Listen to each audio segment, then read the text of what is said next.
memulai dulu dari 10 kolam yang sebelah sini dulu nih Bang. 10 kolam yang hijau ini kita dulu bangun ya. yang hijau dulu ini, kita lihat progres perkembangannya bagus, baru kita tambahkan lagi yang 10 yang biru ini. Kalau melihat budidayanya kan ikan ini yang kita pelihara, tapi sebenarnya yang utama adalah budidaya airnya.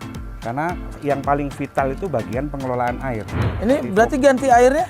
Kalau air tidak ada pergantian. Jadi satu kali air begini bisa kita pakai sampai satu siklus panen. Ini bahkan yang sudah berjalan ini sudah tahunan ini. Saya tidak pernah ganti air. Wow, itu dari mulai produksi, pembelian bibit segala macam, untungnya berapa persen tuh Mas? Kalau melihat persentase sebenarnya hampir 40% ya Pak. Ini contoh-contoh. Nah, ikannya segar. Kelihatan ya. Kelihatan. Nah.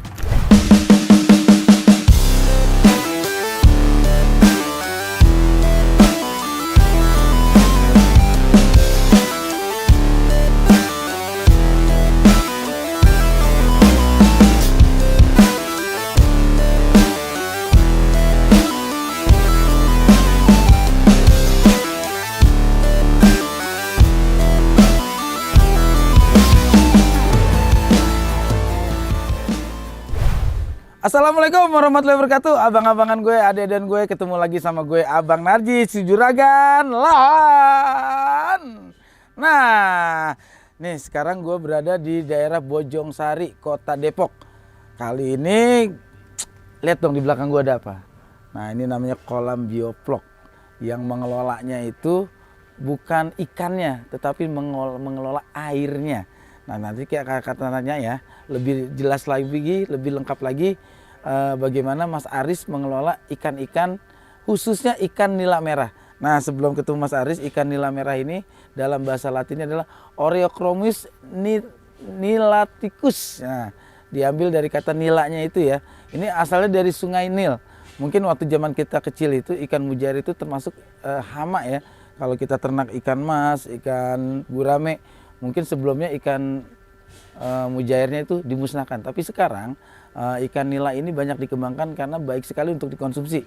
Bedanya ikan nila merah dengan ikan nila yang biasa, ikan nila itu dagingnya lebih tebal dan rasanya lebih enak. Jadi kalau di mal-mal lo ngerasain ikan nila merah, disinilah salah satu tempat yang bisa menghasilkan produksi dari ikan nila merah.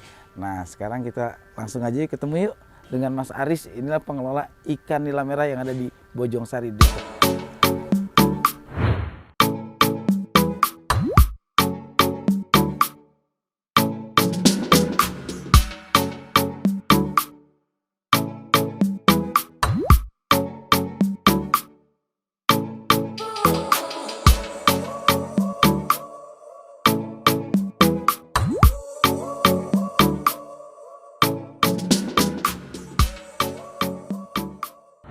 Lihat nih tuh kolam-kolamnya ya. Ada yang kolam yang terbuat dari semen, ada juga yang terbuat dari terpal. Wah, lagi ngumpanin ikan dia. Assalamualaikum. Waalaikumsalam. Wah, Mas Aris sehat ya? Sehat Bang. Waduh. Ini nih. Ini pagi-pagi udah ngumpanin ikan nih. Orangnya udah diumpanin belum? Nah, itu biasanya yang kalah nih. Ikannya duluan nih Bang. Mas, mulai kapan nih bisnis kayak gini nih? Kurang lebih ini tahun ketiga nih Bang. Tahun ketiga? Iya. Selama ketiga tahun ini gimana perkembangannya Mas? Dari awal perkembangannya dari berapa kolam? Dulu kita memulai itu sebenarnya dari empang konvensional dulu Bang. Empang konvensional. Dari situ kita coba kembangkan ke teknologi.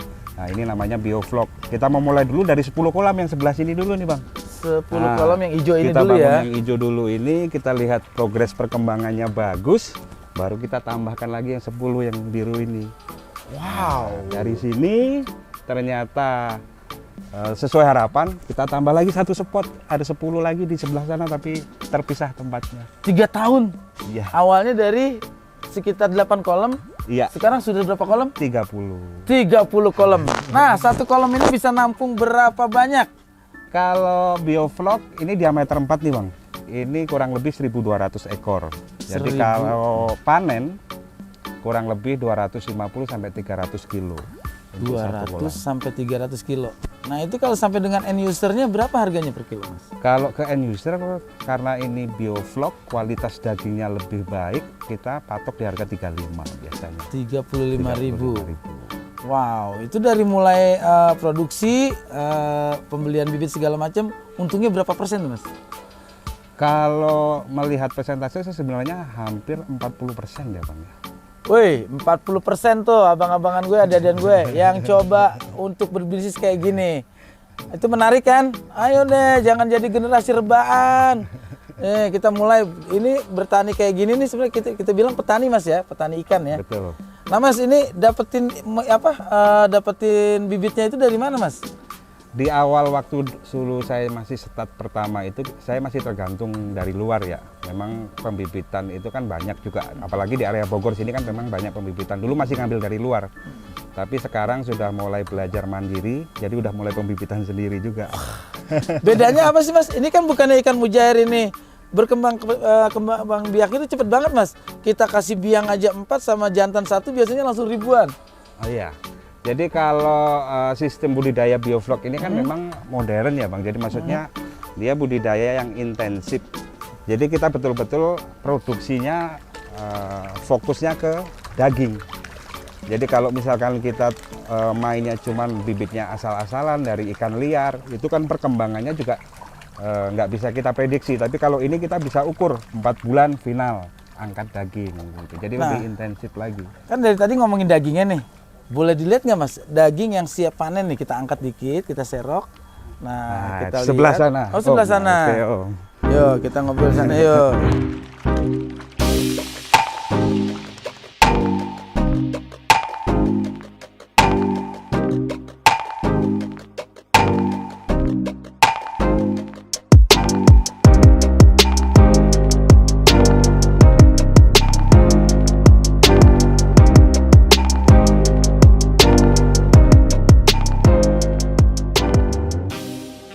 Jadi ini Bang, tempat penampungan hasil dari panen. Jadi kita memang ada tempat terpisah untuk nampung supaya nanti kalau ada pembeli datang sudah nggak repot nungguin kita bongkar kolam. Jadi bisa langsung serok sini timbang bawa pulang. Ini ada yang bisa beli langsung ke sini ya? Jadi bisa. Bukan lewat agen-agen juga bisa ya? Jadi semuanya kita layani Bang. Mulai dari eceran sampai yang partai besar juga kita fasilitasi. Nah ini contoh-contoh. Nah, ikannya segar. Kelihatan ya. Kelihatan. Nah. Nih, abang-abangan gue, adik-adikan gue. Nih kayaknya yang paling seger yang ini nih.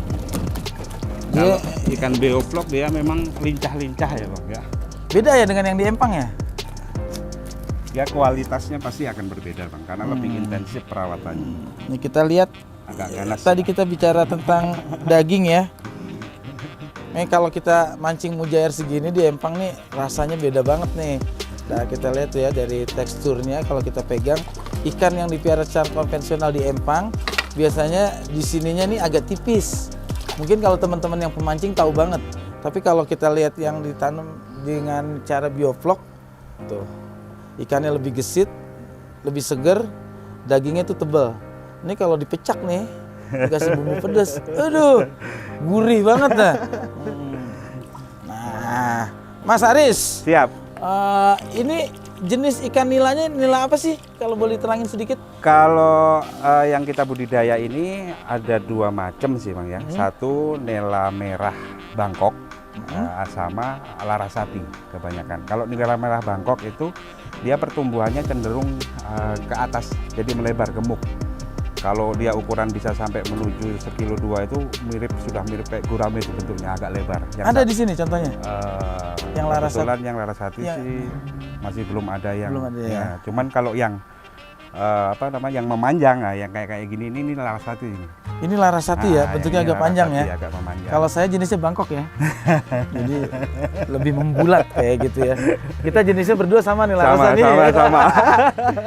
Nah, Gus, untuk memulai nih, biar anak-anak milenial mau untuk memulai, apa dulu Gus? Kalau budidaya sistem bioflok ini sebenarnya kita harus fokusnya ke pengelolaan air. Jadi sebenarnya kalau melihat budidayanya kan ikan ini yang kita pelihara, tapi sebenarnya yang utama adalah budidaya airnya. Karena yang paling vital itu bagian pengelolaan air. Jadi kalau air kita bisa kelola dengan betul sesuai dengan SOP keilmuannya, ikan air tawar apapun hidup di bioflok. Nah, ini yang dibilang mengelola air. Bagaimana cara mengelola airnya? Nah, jadi kalau bioflok itu kan sebenarnya air ini bisa dikatakan kalau bahasa sederhananya kita fermentasi. Jadi kita di kolam bioflok ini kita budidaya ada 2 makhluk hidup ini, Bang. Jadi satu ikan, yang kedua bakteri baik, probiotik biasa orang bilang di pasaran tuh banyak di toko. Nah, probiotik ini tugasnya nanti untuk mengelola kotoran-kotoran ikan diurai menjadi vlog. Vlog hidup itulah nanti yang bakalan ke depan jadi makanan tambahannya ikan. Oh, ini kayak gini apa nih, Gus? Nah, kalau ini sih pembibitan ya. Jadi kalau sekarang mulai membibitkan sendiri ya? Iya.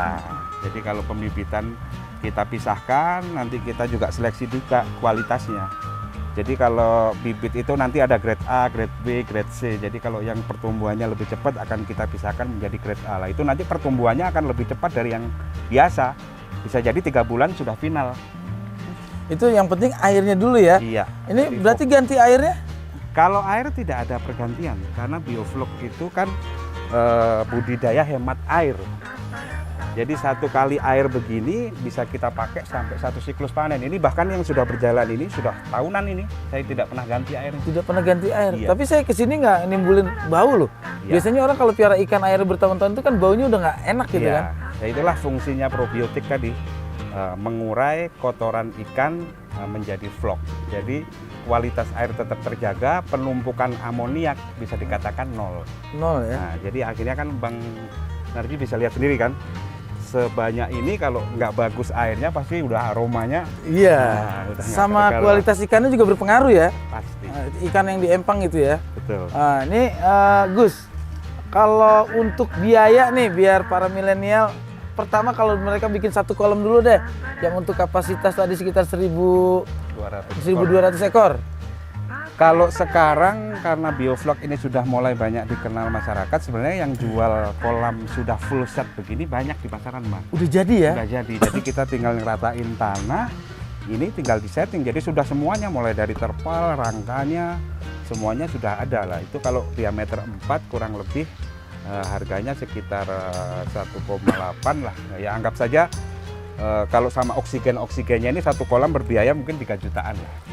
3 juta. Nah, lo yang punya duit nih daripada lu main slot ya. Lu pada puyeng pala ya. 3 juta daripada lu top up. Bikin kayak gini nih. Karena hasilnya dari 1 kolam itu bisa sampai dengan 3 kintal. 3 kintal. Kali aja dengan angka 35.000. Nah, 9 jutaan kan? Oke, itu dan badan gerak, stres hilang. Nah, ini Gus, buat para pemula nih, biasanya kendalanya apa sih? Sebenarnya kalau bicara teknologi bioflok itu complicated ya Bang ya. Banyak sih yang memang harus dipelajari.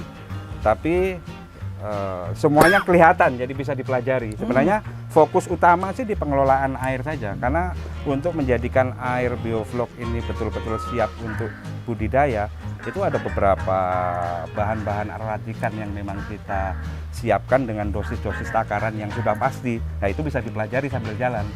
Nah makanya gini Bang, ya sekalian ya, ya teman-teman ini, saya ini di Ulam Tirta ini sebenarnya juga punya komunitas bioflok. Namanya Bioflok Hebat. Bioflok Hebat. Nah, anggotanya ada sosmednya? Ada. Nanti saya share ya. Oke. Nah, di situ kumpulan teman-teman pembudidaya bioflok yang sudah profesional ya. Jadi nanti kalau teman-teman milenial atau mungkin siapa saja pengen belajar budidaya bioflok juga, nanti teman-teman juga bisa bantu, Bang. Nah, ini harus ada paranet. Ini fungsinya buat apa nih, Gus? Sebenarnya sih kalau paranet sih saya cuman ini aja, jagain supaya daun nggak jatuh langsung ke kolam aja, Bang. Karena kan banyak yang rontok-rontok nih daunnya, Bang.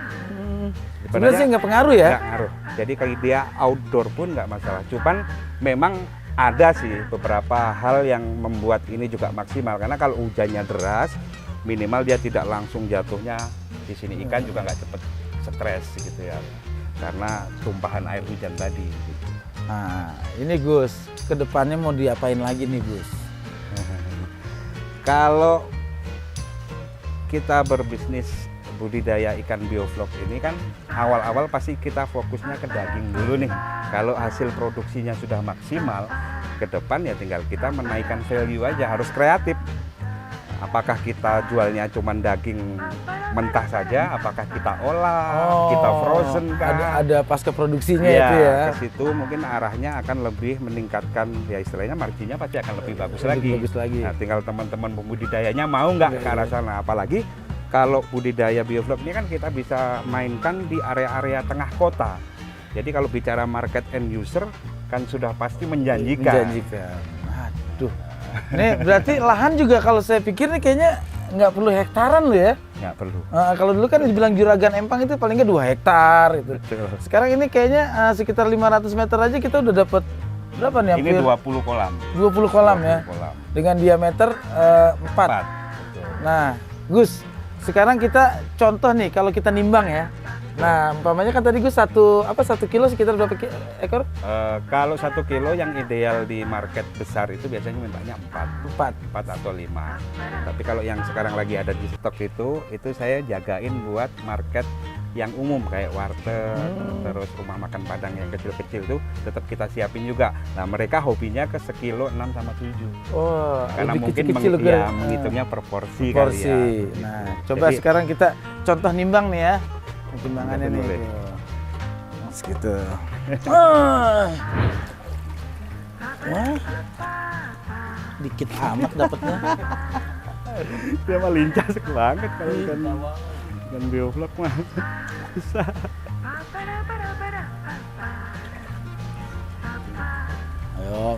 Ayo makan banyak, ayo.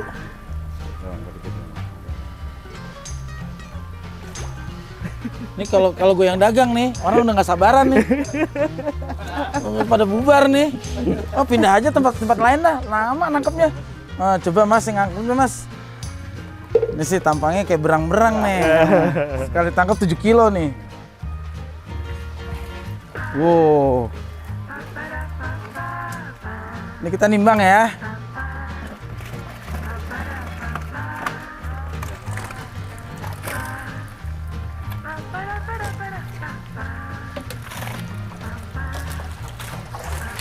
Waduh.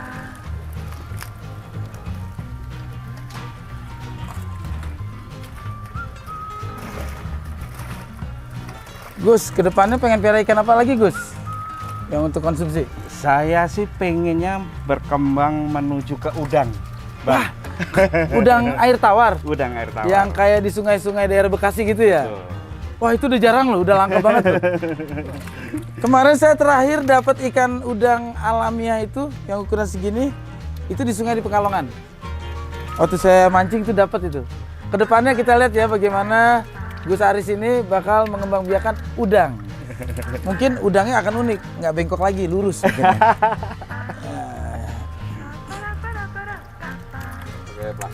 Coba kita contoh pakai plastik. Kalau sekilo berapa ini? Oh, ini ada 4 kilo. 4 kilo ya. Nah, kurang lebih ada 10 ekor. Berarti sekilo 4 lah. Sekilo 4. Ini yang udah ideal untuk konsumsi ya. Tuh. Nah, ini Gus, kan sekarang nih ya, kadang-kadang anak-anak sekarang itu bingung banget nih. Mau ngapain tuh. Lapangan pekerjaan susah. Kemudian juga harga-harga lagi naik. Ini kan kenaikan BBM juga pengaruh kan? Pengaruh dengan pasti, harga ini ya. Pasti. Nah, ini apa nih pendapat Gus atau masukan Gus buat anak-anak muda? Sebenarnya kalau peluang untuk meningkatkan produktivitas itu banyak lah. Tinggal sebenarnya kemauan dari teman-teman aja. Contoh sederhana seperti budidaya begini. Kalau teman-teman milenial mungkin kalau budidaya yang konvensional di empang harus panas dan lain sebagainya mungkin sudah nggak masuk ya di jiwanya. Tapi kalau dengan budidaya yang intensif seperti ini kan tidak terlalu kotor, terus kita bisa pantau dengan baik, bisa terhitung forecastnya dengan baik, untungnya berapa, ininya berapa. Menurut saya ini juga menjanjikan buat para generasi muda. Apalagi kalau ini budidaya sudah berhasil, meningkatkan value untuk bisnisnya kan macam-macam, nanti bisa kita olahan, bisa buka tempat penampungan ikan jual di jalan-jalan raya, atau mungkin nanti buka rumah makan yang memang dengan ikan yang khusus produksi mujair gitu. Jadi sebenarnya banyak peluang Bang menurut saya. Di Kelapa Gading Pak, saya pernah tuh makan khusus masakan mujair. Ada itu Pak Haji yang punya. Nah di situ aja kan maksudnya ada pasar sendiri kan. Iya. Dan ikan mujair ini kan emang manfaatnya juga banyak banget. Betul. Nah, itu salah satu ikan yang sangat sehat ya. Betul sekali. Nah ini abang-abangan gue, adik-adikan gue, ini buat motivasi lu semuanya ya. Nih, untuk kayak begini berapa lama nih Gus? Kurang lebih 4 bulan. 4 bulan. 4 bulan. Dengan taksiran pakannya? Pakan dia 3% dari berat tubuh ikan. Jadi kalau bioflok ini untuk menghasilkan 1 kilo daging itu yang bagusnya 1 kilo pelet 1:1. 1:1. Nah, Kalau itu. di konvensional empang yang sudah pernah saya jalani sebelum bioflok 1 kilo daging harus tutup peletnya 1 kilo 7 on. Jadi jauh. Jauh ya. Jauh. Lebih efisien ya. Betul. Dan mungkin marginnya juga akan lebih maksimal gitu kan. Nah ini kita lepas lagi biar sehat.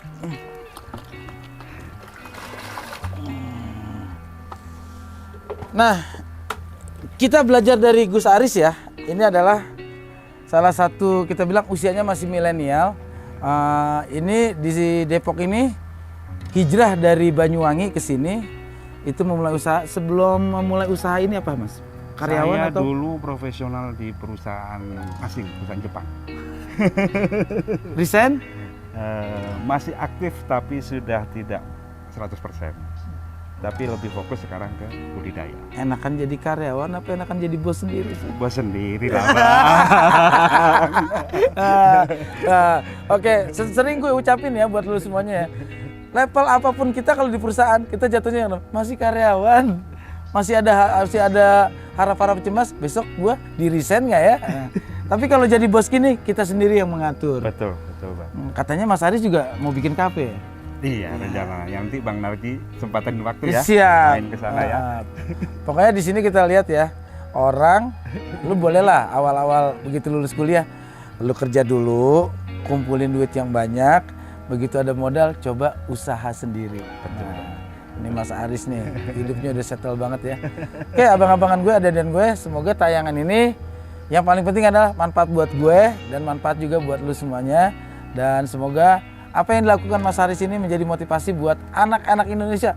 Lahan kita luas, subur, dan kita tuh cuma punya 2 musim. Betul. Itu potensi banget kalau untuk peternakan. Salah satunya lo mau ternak ikan air tawar, silakan belajar ke Mas Aris yang ada di daerah Bojong Sari sini ya. Tepatnya di daerah, kalau orang dari sini bilangnya Pelita Jaya. Pelita Jaya. Di Jalan Nama Rotan ya. Kolamnya Ulam Tirta. Ulam Tirta, dan nanti kita juga akan bisa lihat di sini ya. Sosmednya, di sana ada komunitasnya. Yuk jadi petani, no baper, no minder, jadilah miliarder. Jangan lupa subscribe, share, like, and comment channel YouTube Abang Narji. Makasih Mas Aris, sukses Sama-sama, terus. Bang Narji. Assalamualaikum.